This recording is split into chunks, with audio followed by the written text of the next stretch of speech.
Жетісайланың мамандандырылған дарын мектеп-интернаты. 7-ші сынып оқушысы мен Қарсы Айзанғар. Және Қуандық Бұйымхан. Біздің ғылыми жұмысымыздың тақырыбы бүкіләлемдік көбейту жүйесі. Зерттеу пәні рационал сандарды көбейту кезіндегі санау жылдамдығы.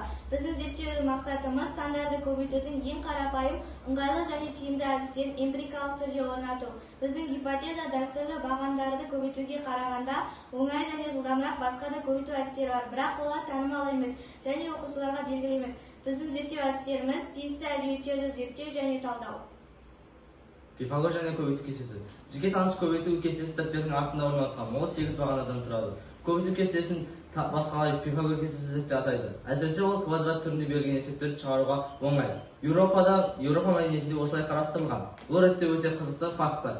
Кестенің авторы Пифагор екеніне бірде-бір жазбаша дәлел табылған жоқ. Тек жанама дәлелдер ғана бар. Көбейтудің қызықты ескі әдістері. Математика дамуының жылдықтарында көбейтудің көптеген әдістері ойлап табылды. Қазіргі көбейту кестесін қоспағанда, олардың барлығы көлемді, күрделі және есте сақтауға қиын. Жылдам көбейту өнерін меңгеру үшін табиғи талант қажет деп есептелді. 15 ғасырдағы итальяндық математик Лука Пачоли көбейтудің 8 әдісін берді. Ал Белюстиннің «Адамдар нақты арифметика бірте-бірте жеткені» атты кітабында көбейтудің 27 әдісі көрсетілген. Көбейтудің орысша тәсілі. Бұл әдіс орыс шаруаларының күнделікті өмірінде кең таралған және оларға көне заманнан мұра болып қалған әдістердің бірі. Оның мәні мынада: кез келген екі санның көбейтіндісі екінші санды екі есе көбейту кезінде бір санның екі еселенген дәйекті бөлім тізбегіне дейін азаяды. Бұл жағдайда көбейту кестесі қажет емес. Енді мына суретте орыстардың көбейту кестесі. Біз мысалға 12 және 13 санын көбейтіп алдық. 2 бір болғаннан кейін 2 бір сызықша сыздық және 2 сан 2 ұзын қара сызықша ретінде, ал 3 сан 3 сызықша ретінде алдық. Және де қиылысқан нүктелерді көбейту қосу арқылы есепті тез әрі оңай шығаруға болады. Қытайдың көбейту әдісі. Енді қытайлардың көбейту әдісін елестетіңіз. Сандарды көбейту кезінде екі фактордың әрбір цифрлардың санына сәйкес келетінін сызықтардың қиылысу нүктелері арқылы қарастырылады.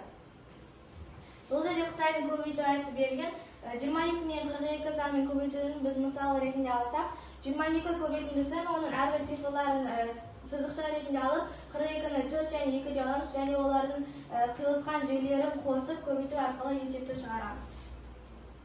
Көбейту үшін бір санды көбейгіш, ал оның астында басқа санды көбейткіш ретінде жазамыз.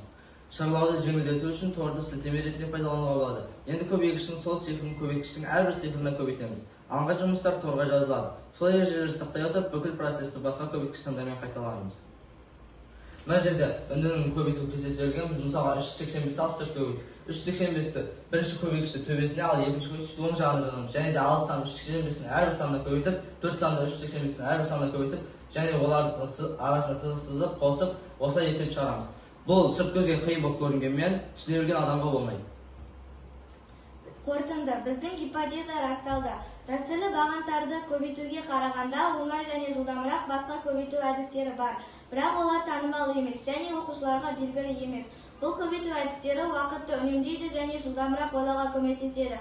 Жеңілдетілген көбейту әдістері шынымен санақ операцияларын жеңілдетуге көмектеседі. Біз көбейтудің көптеген жеңіл әдістерін білдік. Әртүрлі елдердің көбейту тәсілдері арқылы есептерді тиімді әрі жылдамырақ шығаруды үйрендік. Көптеген оқушылар бұл әдістерді білмейді. Сол себепті біз бұл әдістерді оқушыларға үйреткіміз келді. Сауалнама деректеріне және зерттеген материалдарға сүйене отырып, бұл тақырып шынымен де маңызды болды деген ойдамыз. Назарларыңызға рахмет.